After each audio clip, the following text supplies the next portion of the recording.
All right, we are back, and the Eagles are up next. And so we are joined by Trent Sneed, an Eagles fan, and we'll call him an expert tonight. And he is excited. So, what are you thinking? How the draft is working so far? What do you think? Well, I'm definitely an Eagles expert, at least. All right. I don't know about a football expert, but definitely an Eagles expert.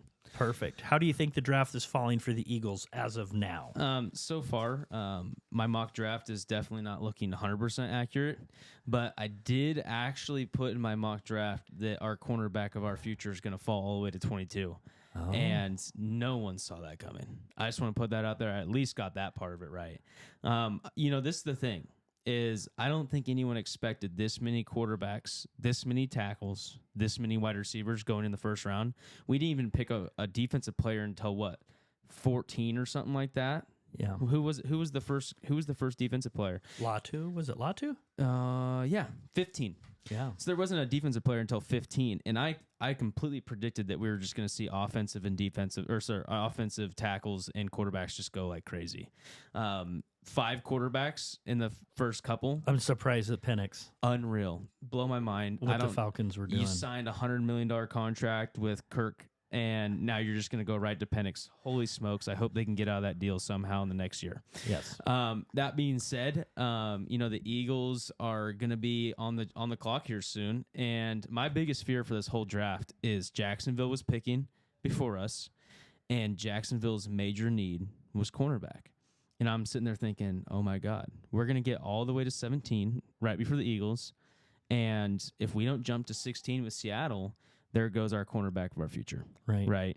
And then it gets to Jacksonville's pick. They trade out of it with Minnesota. Beautiful for you. Beautiful. Oh, my gosh. Howie Roseman's sitting there going, why would they do that for us? Yeah. Why would they give us that good of a deal? Because everyone afterwards, you look at the Bengals, they're not going to go without getting a tackle. They just spent half a season with no Joe Burrow because they didn't have a lineman. Yeah, right? That's the second time they had that problem with Joe Burrow. His first year, they didn't block him, and last year. Yep. And then you go to the Rams, they're not going to go without taking a defensive lineman. Yep. Because guess what? They just lost the Aaron best Donald. defensive lineman in the last 10 years, right? And then you get to the Steelers.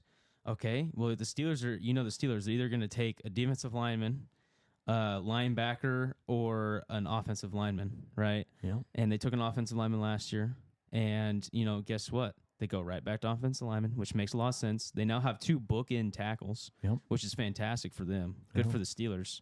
But they're going to protect whoever's going to be playing quarterback down there, whether it's Fields, Russell Wilson, whoever. or someone they pick up off off of free agency. Dolphins pick just came in. Look at that. Oh, my God. So they took the edge rusher, Chop Robinson, so that leaves your cornerback available. So this is where it gets difficult, right? So the quarterback I really want is Quinyon Mitchell out of Toledo. I think he is all around the best cornerback you could possibly ask for. He's not going to be Sauce Gardner, I don't think, but I think he's a valid number 1, 100%. I don't think he's a miss, that's for sure. My biggest fear is we were going to have Quinyon Mitchell get picked before us, and then we were going to be left with the 2 Alabama cornerbacks, Kool-Aid McKinstry or Terrion Arnold. So now we're sitting here. We're on the clock. We got 4 minutes to make a selection. This is what scares me. They're going to overthink it? Man, last year I just sat there and I said, don't draft Nolan Smith. I said it over and over again, and they ended up taking Nolan Smith. And I was like, what were you thinking? And we don't know if Nolan Smith is going to pan out yet. We don't know. But I just hear everyone in the draft room right now going, Cooper DeJean. Just take Cooper DeJean. And I'm sitting here thinking, you know what my wife would say? He's got a good smile. He's got a good smile. And I'm like, good Lord, please Don't go me. for the smile. Don't take the smile. He looks solid, though. Howie, if for some reason you ever see this, stop picking him by the smile. Makes my wife happy, makes me super sad. All I'm going to say is they just do the easy thing, take Quinyon Mitchell here. And ultimately, I kind of put 2 of my mock drafts for the Eagles together, and one was either we were going to move up to take Quinyon or we were going to trade back and take Nate Wiggins. So, I wouldn't leave it out of options here that we trade back. I could see it happening. I know Arizona's kind of maybe looking to move up here. This is a position Arizona was possibly looking up with that first overall pick. So we'll see here shortly, but I still wouldn't leave it out of question that we can move back. Usually here. those trades though happen before 2 minutes on the clock. I would hope so. So I think you're gonna get your pick. Oh gosh. He's slowly making his way to the podium, which means in about 10 minutes he'll actually say the pick because he likes to see himself on camera. That is the commissioner. Yeah. But I think you might be getting your player. Do you think would you prefer to take back-to-back cornerbacks, first round, second round? No. Safety? Preferably, the dream scenario here is we get a cornerback in the first round. That means we nail this cornerback, and then we go to linebacker or we take another lineman. Okay. Well, and then the report came out about A.J. Brown today, and you've had Devontae Adams. Oh, my You guys are pretty set on the receivers. You got your quarterback. You've got a running back. Your skilled players are looking really good. Yeah. Jalen Hurts, Devontae Smith, A.J. Brown, all locked in for the next 5 years. I mean, you got to be kidding me. Yes. You got three star players all locked in for the next 5 years. And the best part is everyone else on the offense is locked in for at least another 3. Yeah. Like, you got to be kidding me. You got to go defense now. Our whole offensive line locked in for at least another 3. Yeah. Some more than that, right? And then you go to our tight end. I think he's locked in for 2 or 3. Saquon Barkley locked in for 3, right? It's amazing how they fit these contracts. When you look at what you guys just paid just this offseason. Absolutely. It's insane money. Well, this is the thing. But they're masters at figuring out how to do the cap and how to manipulate things, and it's pretty crazy. Well, I think the big thing too is what Howie's saying right now is let me get ahead of everyone else here. Let me invest in these guys now. We obviously know they're studs. That's no question. We know that A.J. Brown's not just going to fall off after year 5, right? Right. He's put up 1,000 yards every year that he's been in the league. He's not just going to fall off tomorrow. That's not going to happen. He's not bad. He set a season record last year. Yeah. Right? Was it 6 games, 135 yards or something like that? Yeah. He's not going to fall off tomorrow. Why not sign him to a 5-year now? Because guess what? We're going to continue to pay him normally for the next 2 years, right? Right. And then in 5 years, we're going to start paying that contract. Well, in the next 2 years, you got Justin Jefferson, who's going to get paid $35 million a year. You got Jamar Chase, who's going to get $32 million a year.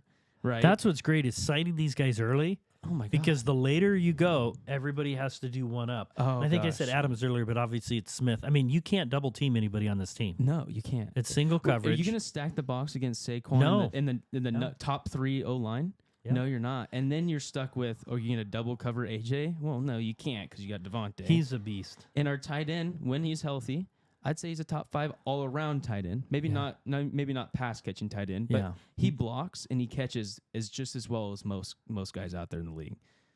It looks like they're talking to right now. They don't show it, but they're obviously talking to the guy that they're picking. And gosh. when I went to Philadelphia and we went and watched the Eagles 49ers last year, I saw a few fans like that.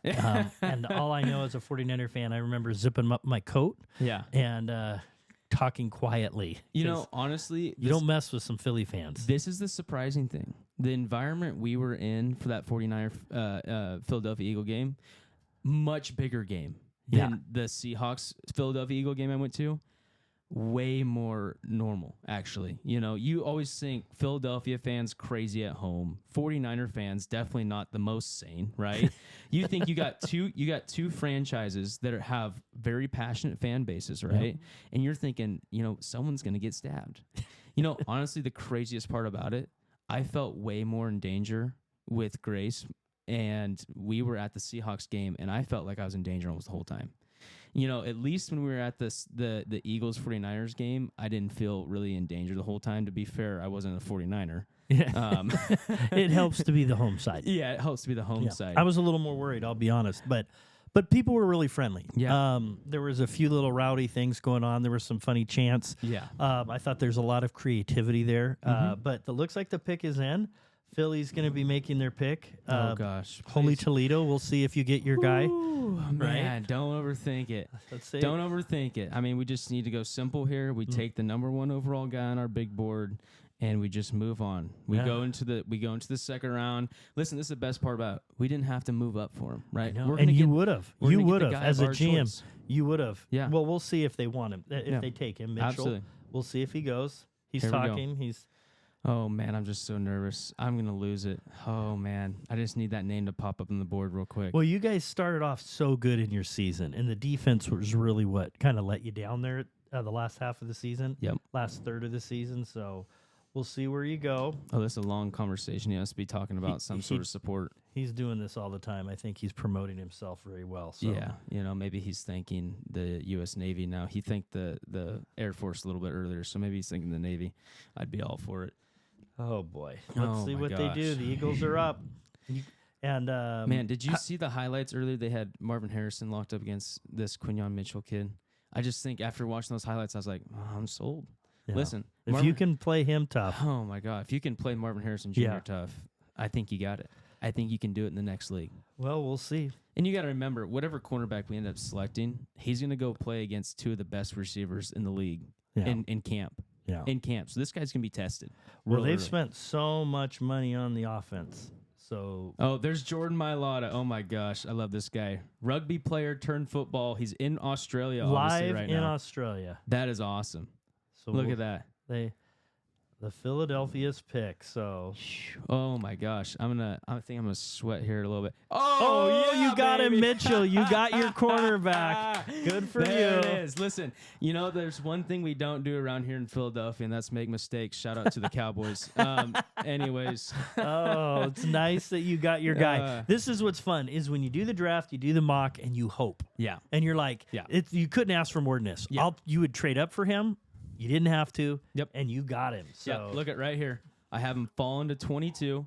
Yeah. Falling to 22, Quinyon Mitchell. You there can you see go. it on film. I'm going to put a check mark right next to it. We haven't been perfect today on our mock draft, but we were there. And nobody's ever perfect. And when they take Penix Jr. at 8, nobody picked that. Yeah. I mean, let's see if they pull up the Marvin Harrison highlights. Now, you got to remember, this is a small school, right? This is a smart school. But they go in and they play bigger schools. And you see them locked up with some of these really top-tier wide receivers, and they win. They win at the ball. And you got to remember, one person told me this one time. He said, if you're going to pick linemen, pick them from big schools because that's where they're really tested. Right. But someone told me one time, they said, it's the skill positions where you'll find them stacked up in D3 schools. Yes. He goes, there's just so many great wide receivers, cornerbacks, the guys that are the small, lanky guys, fast, quality guys. The difference between a D1 and a D3 is insanely close. And, I guess what I would say is it doesn't scare me at all. This guy comes from a small school.